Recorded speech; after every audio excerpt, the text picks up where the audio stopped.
અદ્ભુત ફિલિંગ છે અને બહુ ઘણા દુનિયામાં એવા બહુ ઓછા કલાકારો હોય છે કે જેમના માટે એ ભગવાનની એવી દયા હોય કે પહેલી જ film debut as a writer અને એઝ એક્ટર મારા માટે બંને અને એ ફિલ્મ હિટ જાય, લોકો આટલું બધો ઓડિયન્સ પ્રેમ આપે, તો બહુ જ અદ્ભુત ફિલિંગ છે અને હજુ સુધી એની સક્સેસને જ એન્જોય કરી રહ્યા છીએ અને હવે બહુ જલ્દી બીજી ફિલ્મો પર કામ કરીશું જેથી વધારે સારી હિટ ફિલ્મો આપી શકીએ, ઓડિયન્સનો પ્રેમ મેળવી શકીએ.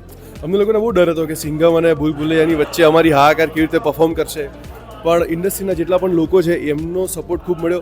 અમારી જે હાહાકારની આખી કાસ્ટ છે, ખાલી સ્ટારકાસ્ટ નહીં, ડિરેક્ટર, ક્રિએટિવ ડિરેક્ટર, સ્પોર્ટ્સ બોયથી લઈને આર્ટ ડિરેક્ટર, કોસ્ચ્યુમ, બધા જ લોકોને એટલું બધું ફિલ્મ જોઈને વિશ્વાસ હતો કે આ ફિલ્મ ગમે ત્યારે રિલીઝ કરશો આપણને આ પ્રેમ મળશે અને અમારું મોટાભાગનું કામ જે ગીતે કર્યું, જેના લિરિક્સ મનુભાઈ રબારીએ લખ્યા, જિગ્નેશભાઈએ ગાયું અને પાર્થભાઈએ કમ્પોઝ કર્યું, મધરો દારૂડો.